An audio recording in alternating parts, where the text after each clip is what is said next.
type of race sometime. We had people blowing engines. We had people in crashes, people breaking parts. We had a last lap pass for the win. We had just about everything you could want in a short track race in this event 1 year ago. And no indications that we should not expect something just as fun and entertaining here this evening as part of the Aaron's 125. So we are about 75 seconds or so away from firing up the first car down on the grid for Hedgecock pole qualifying. You see a number of those cars down there lined up double file here for this. Now, let me explain to you how this works, the Solid Rock Carriers Cars Tour. You get a dead lap for a time trial. So what that means is that first car that's going to roll out down there is going to come around, and they'll get a furled green flag. So essentially, you get 2 warm-up laps. This is basically the easiest way to explain it. So more or less, 2 warm-up laps is how this is going to work. And then the next 2 are, in fact, your timed laps. So that's how this is going to work. You see Brandon Willard down there in the flag stand as well, minding his own business, as he always does. One of the best flagmen in the business. And if you look at some of the most recent pole winners in the Solid Rock Carriers Cars Tour, well, it has been, it's been entertaining. Apparently, 4 different pole winners in 4 different races. Mike Looney was the pole sitter at Tri-County just a few weeks ago, where Minnie Terrell went to Victory Lane. Kyle Dudley at Motor Mile, his first career pole. Josh Berry was then the pole sitter at Hickory, and Daniel Silvestri at Dominion.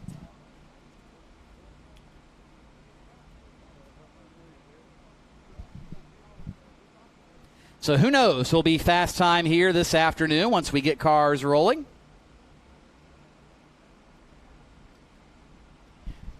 Biggest thing, though, is to been entertained to see who starts where. And if practice is any indication today, well, I will tell you this much. There's no telling what's going to happen.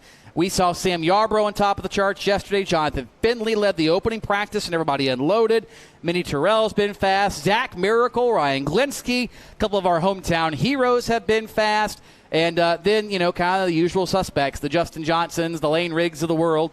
Connor Jones was like 5th fastest in a session yesterday. So there's no telling what's going to happen here. That is probably the only thing that we can tell you, is there is no telling what is going to happen in Hedgecock pole qualifying. So the command has gone down to get the next driver ready and strapped in. And once he is ready, we will be rolling. You see Ryan Glinsky making his way to his car. Mike Darn down there. Those first few drivers should be strapped in and ready to go.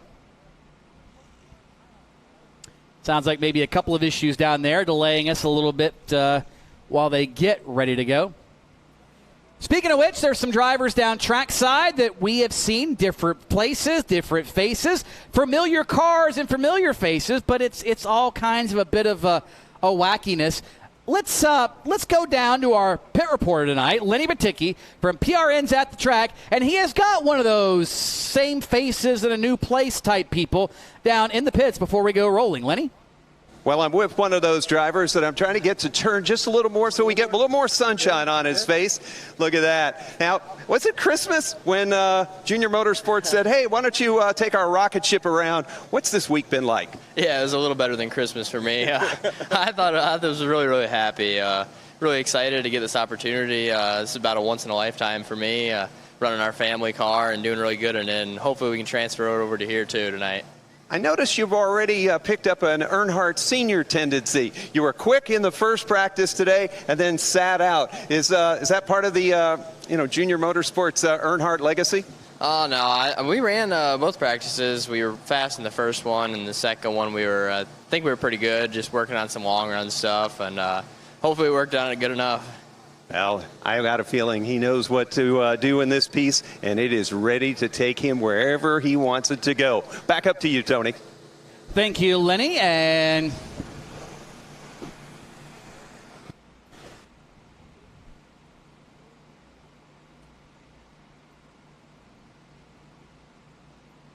so you see her from Carson Quapple in that Junior Motorsports late model stock car.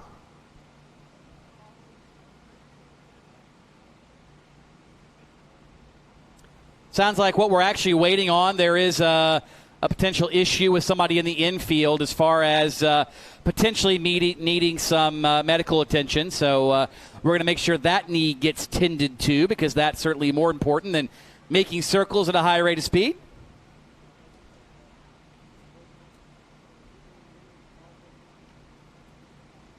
And it sounds like the individual going to be removed from the infield with a safety truck. And once that is all sorted out, then we will have cars rolling for time trials. So, again, you never know what you're going to run into. That certainly is one of those things that always happens here. But good to see the crowd beginning to file in. Glad to see you folks here. I see lots of T-shirts. There's a Deke McCaskill T-shirt here in the grandstand. There's the Jonathan Schaefer gang over here in the Turn 4 side of the flag stand. So good to see them here as well. And also, well, I saw a PRN at the track shirt from Lenny Batycki earlier, but I'm going to hear and see Lenny Batycki again, I think. Lenny, what you got? Well, I've got a driver returning to our series. Welcome back, Connor Mosack. We all got to watch you win a Trans Am race at Watkins Glen. What did that feel like, and what from that day can you take to make this car even faster? Yeah, that was a good win, and it felt really good. Obviously, it's been a while for me, so I think that just helps with confidence and anything else you run in. So I think we can bring that to these cars, and hopefully you'll have a good run tonight. Well, we're glad to have you back. Connor Mosack returning to us after winning at Watkins Glen in the Trans Am Series. He was also on the podium at Nashville, a driver that is really rocketing his tour forward. Back up to you, Tony. Thank you, Lenny. And, yeah, good to see Connor Mosack back. Obviously, running some Trans Am races, running a lot of different events, and ran the junior motorsports car actually last season. So kind of a segue there in that regard. So good to see him back in the number 5, and hopefully we'll see him up front here this evening in that Dexter Knipe number 5. So, again, waiting on some medical issues to be tended to. I have a person moved out of the infield, and once that has taken place, we will have cars rolling on the racetrack. Oh, look at that. Those of you watching online, you see Lenny Batycki walking by, Sam Yarbrough, Minnie Terrell having a chat. Of course, Terrell, the most recent winner on the Solid Rock Carriers Cars Tour. I just like watching Lenny and how he likes to maneuver through the pits. It's like he has his eyes on who and what he wants to see. Yeah, look at that. He's pointing right now like, yeah, you're next. Okay. That's how this is going to work out, apparently. But nonetheless, we'll see who and what Lenny has. I think that looks like the guy that, at least for now, can see here at Florence, because, Lenny, that's kind of important to be able to see, right? Definitely important to see, and Jared Fryer saw a lot of cars go behind him at Martinsville. Did you pass everybody but the pace car? I tried to. I dug myself a hole there in qualifying, and I knew we had a good car. It's just a matter of getting up there and being able to race with them guys, and first off, getting into the show. And luckily we accomplished all our goals and got up there and had a good, solid top 5 finish. So the big news, though, this week that you got Tony White, your spotter, a new set of glasses. Now he should be able to help you get all the way to the front tonight? I don't know if he got a new set of glasses or underwear, one of the two. He was a little worried. What will it take to make the lead here, depending on where you qualify? What's the lap around here that's hot? I don't know, man. I've heard the outside's going to come in. It definitely played into a factor last year for the win. So definitely going to have a good driving car and be able to keep tires on it all 125 laps and keep the thing clean and out front. Well, good luck with it. Jared Fryer, he'll have Tony White in his ear when he wants him, and he's got a knob there on the radio. If he don't want Tony to talk to him, he'll just turn that off and go, oops, radio came unplugged. Back up to you, Tony. Yes, that's probably happened more than once. And you see Jared's face. He's going, yeah, don't give away my secrets. We've had lots of radio problems before that weren't really radio problems because I got sick of listening to him. But good to see Jared here. And Stephen Dunn, glad to have you up here. Not in the Freddie Fryer throwback that he ran the last few races, back in his traditional black and blue. Still a good-looking car, but good to see him back here at a paint scheme that folks recognize. It is, and it's good to be back in the booth, Tony. But, yeah, Jared, that scheme is familiar for all of his fans and did a really good job of showing his fans that scheme at Martinsville this past weekend, driving from 31st to 5th. Great run by his entire Jimmy Moore and racing team at Martinsville this past weekend.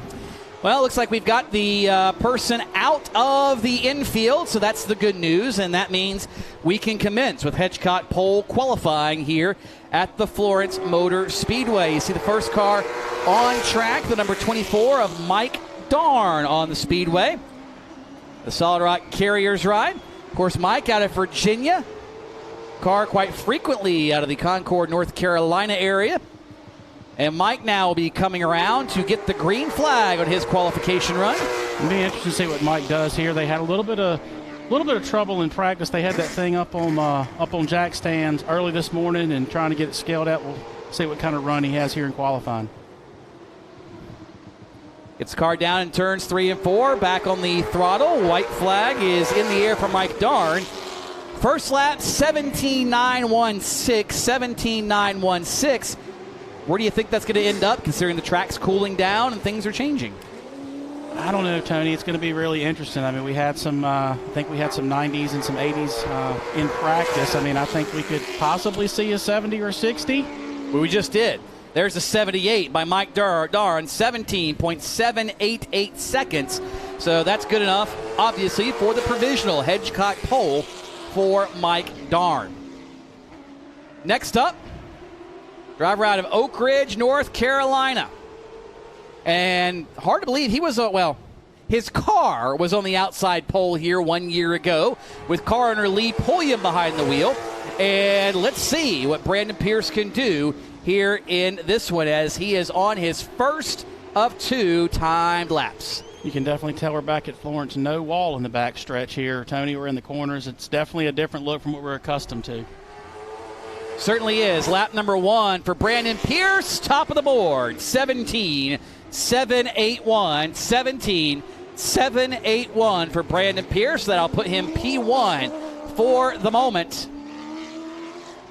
I definitely think this is probably one of the bullets you're going to have to dodge here. A little bit quicker, lap 2 by half a tenth, 17.731.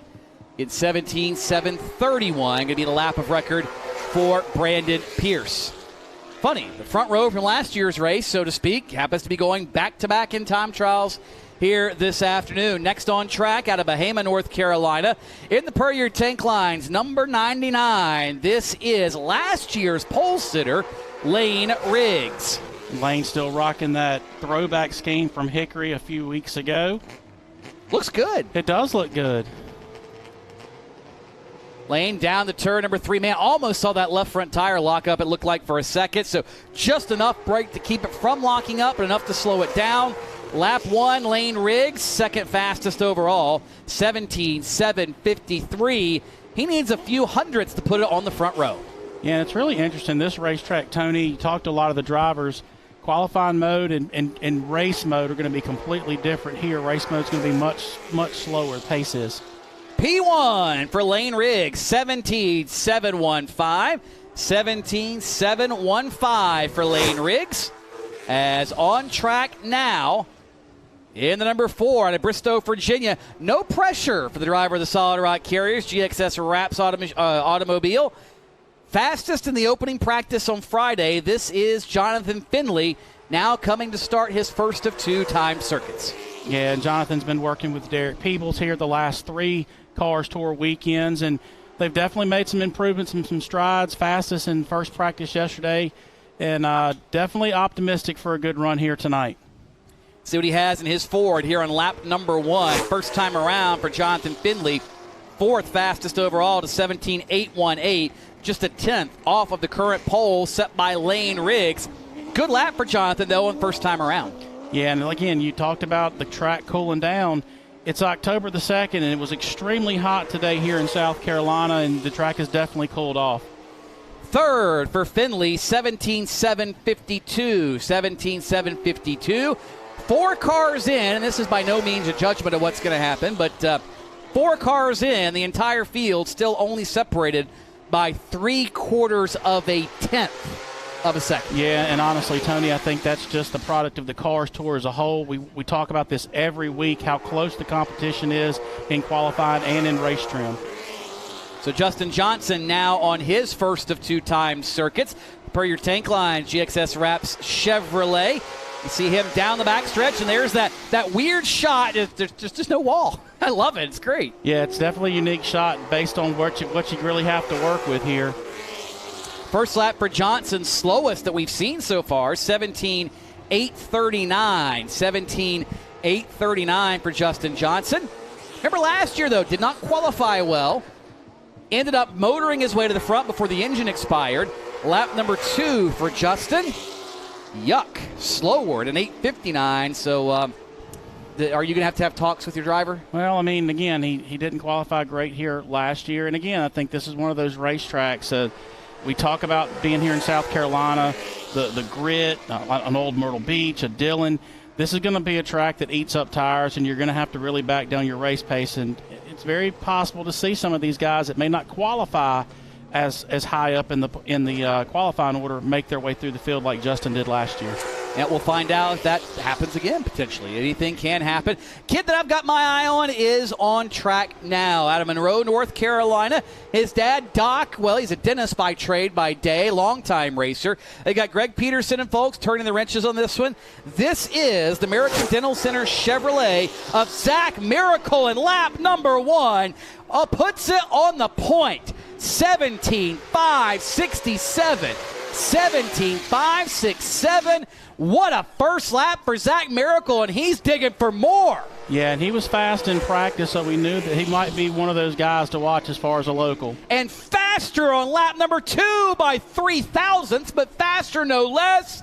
Oh, new provisional pole sitter, Zach Miracle, has it on the Hedgecock pole.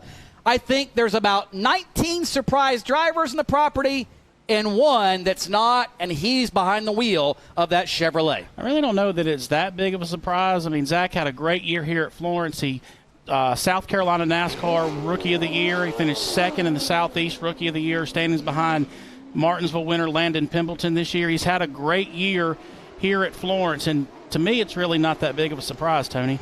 To me, it's not either. 6 wins, you don't get that by being a slouch here at Florence. So, but certainly biggest and most competitive field he's ever raced against. He told me straight up yesterday, yeah, I'm a little nervous, not going to lie, but so far, so good for Zach Miracle.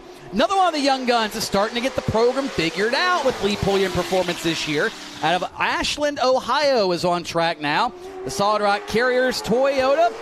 Yes, this is Jonathan Schaefer. And Jonathan was another one of those Course Tour guys that made the trek up to Martinsville last weekend. Had a really good qualifying heat race, qualified, ran up front for the majority of the night, finished all 200 laps. Great showing for his first trip to Martinsville. Certainly was. Lap 1 for Schaefer. P2, 17.702. 17.702, but he needs a 10th and a half to put it on the point. Let's finish up Jonathan Schaefer's run and see what happens. Lap 2, quicker for Schaefer, but not enough. 17.622. Solid second lap, and while we wait for the next car to get up to speed, let's head down trackside to Lenny Baticki. We're with the driver that's on the pole. You told me before the run, I don't want to talk right now. I'm concentrating. What did you have that made it go so fast out there, and can you go even faster with all these guys chasing you? Yeah, I definitely think I could have gone faster. I missed 1 and 2 my second lap there, but, you know, Greg Peterson, Travis Barbie, Matt Brooks, and my family, they've just supported me through this whole journey, and they're really the key to why we're so fast here. One of the nice young men from Summer Shootout, watched him grow, and so nice to see how fast he is here at the car store. Back to you. Yeah, very pleasant surprise, no doubt. Lenny is on track now. Guy that, well, he's turned some heads this year in this Lee McCall, number 41. Right now trying to turn a time. First lap, 5th fastest for Beulahville, North Carolina's Tyler Matthews. Lap number 2, Stephen, as he heads his way off turn number 4. See if he improves, and he does. 3rd fastest for Tyler Matthews. Yeah, and since Tyler's been with Lee McCall Racing, actually, you know, first race of the year that they ran at Hickory, photo finish with Bobby McCarty, finished 2nd. Been consistent, been steady, and another good run, another good qualifying effort for him tonight. I think that's the best qualifying run they've had all year. They beat like 5 cars. So they're ahead of the 8 ball right now. Absolutely. That's not a dig at him. And talking to Lee and Tyler, they'll tell you, we can't qualify worth a darn. So to be that far up this early, that bodes very badly for the competition and very good for them here tonight. Well, on track now out of Trinity, North Carolina on his defending champion tour, trying to make it 2 in a row.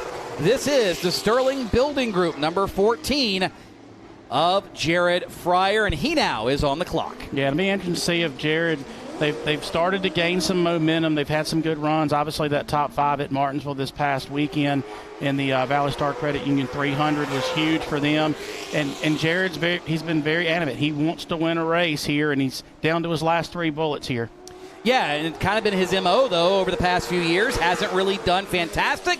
But tonight, good spot, it looks like. Second fastest on lap 2 for Jared Fryer. Actually, lap 1, but that will be the lap of record at a 17:6:09. So they're getting closer to Zach Miracle, but already, if I'm that kid, I'm still feeling very, very good. As another one of our RNS Race Cars Rookie of the Year contenders on track now out of Minnesota.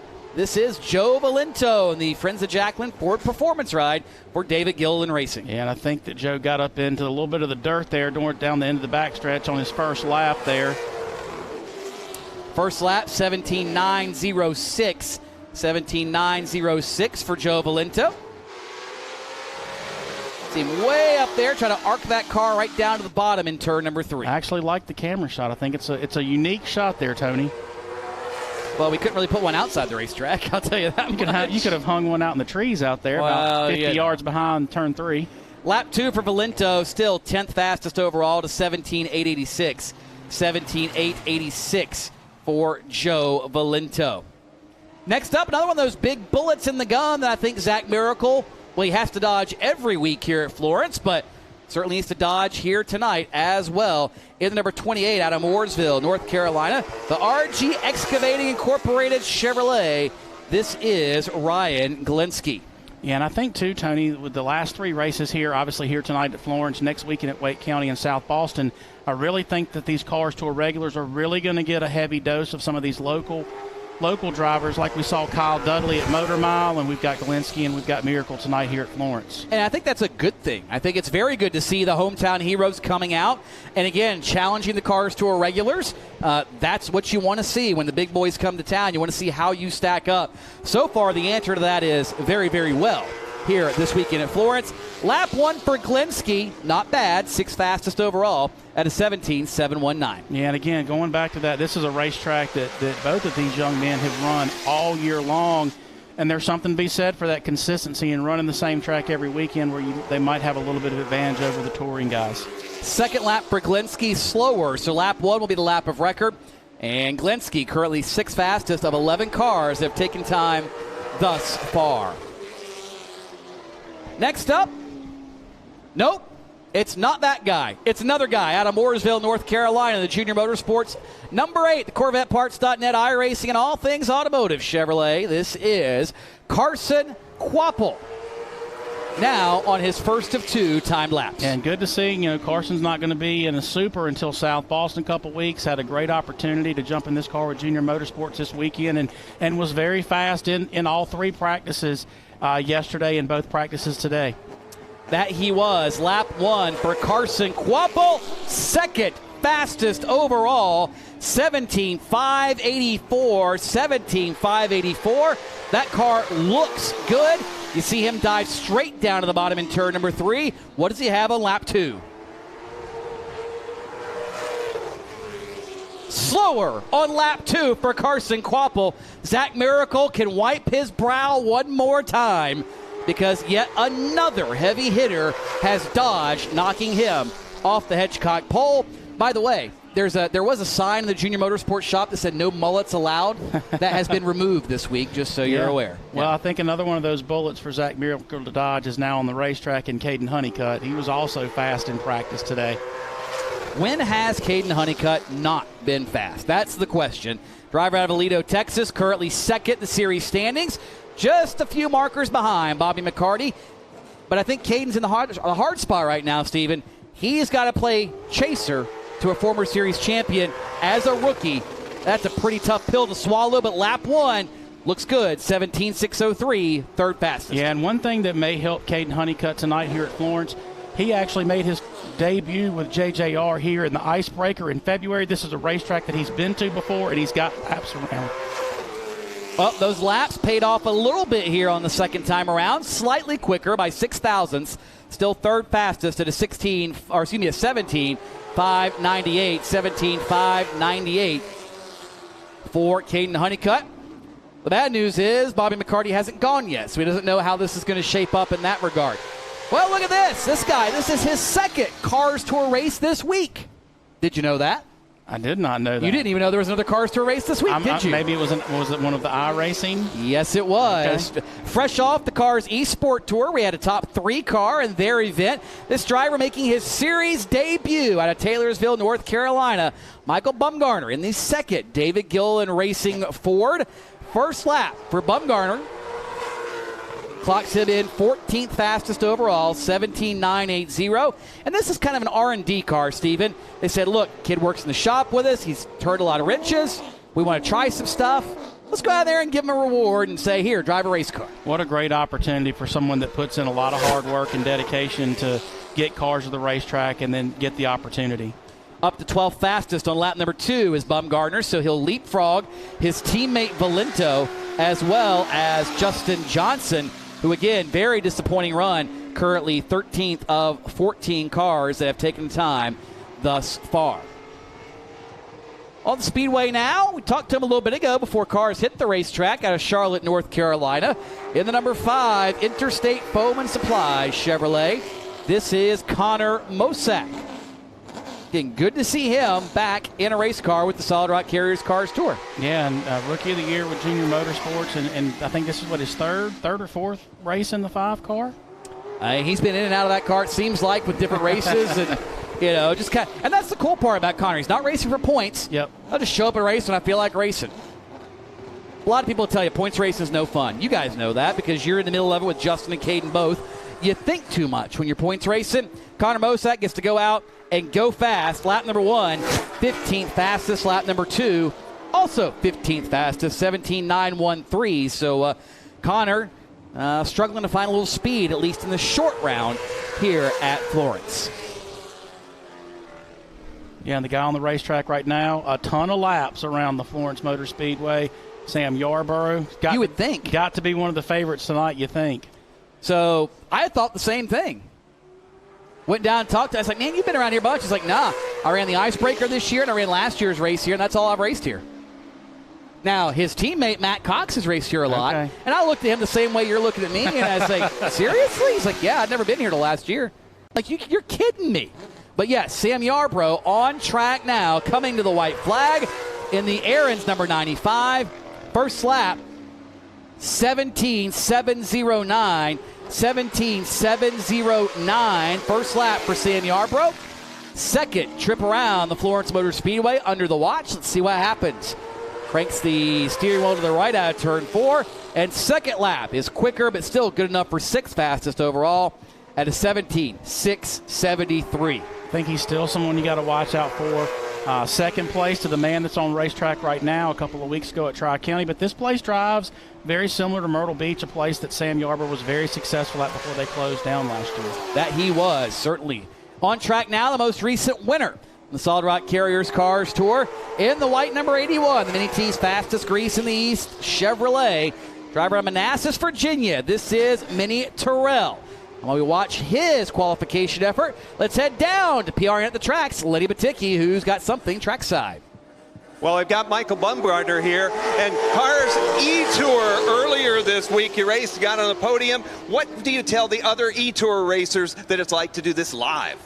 It's definitely a little bit different doing it in a real car, but iRacing's come a long way since I've been on the service, and it's a whole lot more realistic now, but it's definitely comparable, and it's a whole lot of fun. Well, we certainly like that whole lot of fun. Michael Bumgarner, one of the E-Tour racers from the Cars Tour, coming here and doing it live, and we welcome him. Thank you, Lenny. And while we were watching that, Minnie Terrell, third on his qualifying lap at a 17.584. So good lap for Minnie Terrell, currently inside row number 2. And there's only 3 bullets left in the gun for Zach Miracle to dodge. He's done a great job dancing in the Matrix so far. Let's see how he does before this is over with. And this is one that I think could be a pleasant surprise out of Fredericksburg, Virginia, the Jones Utilities. Number 9. It is a 4 this week for Connor Jones. Yeah, and Connor is driving a JJR car this weekend. He was in a Junior Motorsports car last weekend at Martinsville, and this deal came together pretty quick. And I think we've got Connor on board for the last 3 Cars Tour races with JJR. Well, first lap, not great. It was a 17.913, or excuse me, 8.95. Second lap, actually slower for Connor Jones, 17.915. So a little disappointing for the youngster. I thought he had high hopes after being top 5 in practice yesterday. But the good news we do know about him is he can drive through the field. He did it at Caraway earlier this year. And his boss man, Justin Johnson, at the moment, going to start directly in front of him. Well, and Connor Jones has got some experience driving through the field here at Florence as well. Last year in the 400, he started 26th, drove all the way up for a top 5 in late November last year. So 2 drivers left for Zach Miracle. Can he outlast and outrun them? First of which, out of Raleigh, North Carolina, in the 08, former series champion, the Perrier Tank Lines and Wayland Geospatial Machine. This is Deke McCaskill. And Deke had some issues yesterday in practice, had to load the car up, go back to Raleigh and get some work done on the motor. Him and David West to the wee hours of the morning, got back here this morning and here on the racetrack now.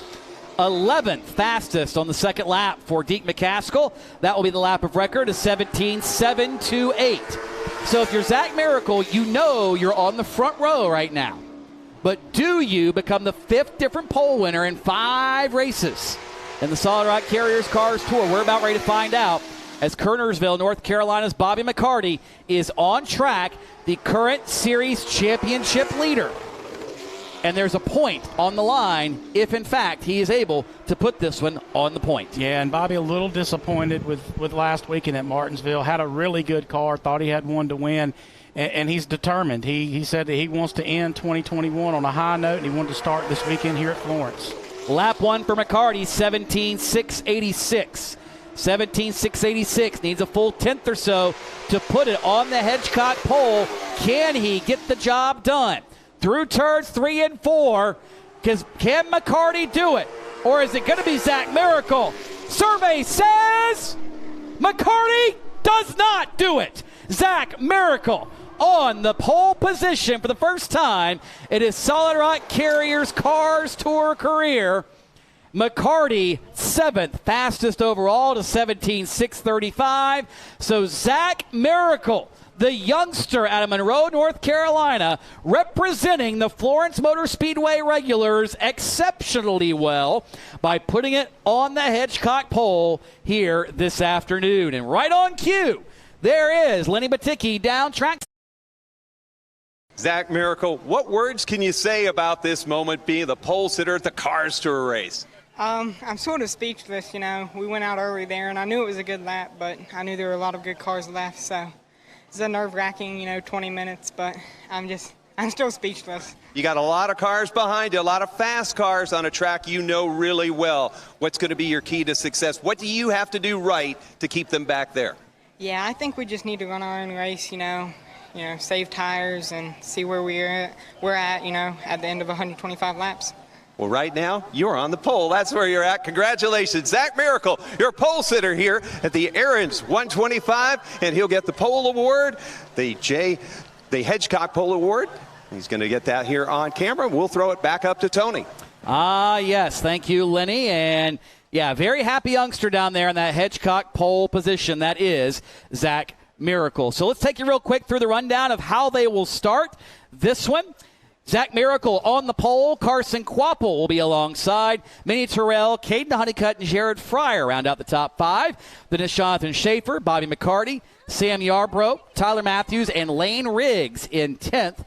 Ryan Klinsky will roll from the inside of row 6, and it's Deke McCaskill, Brandon Pierce, Jonathan Finley, and Mike Darn in 15th. 16th place tonight at the green flag will be Michael Bumgarner, Justin Johnson, Joe Valento, Connor Jones, and Connor Mosack will be at the tail of this one trying to motor their way forward. So congratulations to Zach Miracle as we get drivers situated and sorted out for driver introductions here this evening. And we encourage you, while we get them arranged, to make a visit to the refreshment area here at the Florence Motor Speedway. Ice cold beverages available, as well as plenty of gourmet choices up there in the refreshment. Oh, those of you watching online, you can see it right there. Yeah, look at that. They got a fantastic walk-through system here. You're not sitting there in a massive line the whole time. It is great the way they got things rolling here. And was that Dan Hodgson I saw walking down? Yes, it was. Yes, it was. Yep, I knew. Yeah, yeah. The Barry Cantrell T-shirt gave it away. No doubt about that. So if you're watching on social media, we'll see you on the flip side there. You go to the address at the bottom of the frame, www.carstour.tv, and that is how you can take in this evening's action. But before we let you go, let's head down trackside yet again to Lenny Baticki. Stephen Dunn was talking about the no walls here in turn one, and I know you were as well, Tony. So we thought we'd go up top here and take a look. Well, this is the good side, but over here, not so good. And look at it, goes all the way back to the tree line, goes around past the former billboards there, and down into turn number 3, where our own Colton Tobias is on camera and shooting there in turn number 3. No walls except for the front stretch wall. And as you can see, the other side of the track, not a friendly place for anybody that goes there, but it does save some fenders and such, but you certainly won't pick up speed. You'll pick up a lot of thrill maybe on that grass, but whoo, you don't want to go there. Stay on the racetrack. Back to you, Tony. Lenny, in your case, stay off the racetrack. Yeah. That's right. Yeah, don't forget that. Just a message delivered from Jack McNally. Stay off his racetrack. So, nonetheless, and that's really the cool part about Florence. First race I ever came here, Steven, I actually was playing spotter for a guy. Guy spun out of turn number 4, hit the inside wall, slid up in front of the field in turn 1. About 7 cars ended up in the grass. They all were able to continue except the one that hit the inside wall. And then they gave them their spot back, which I wasn't very happy about because we passed them off. But that's a different story. But that's the cool part about no wall here, because you can, in fact, save some equipment.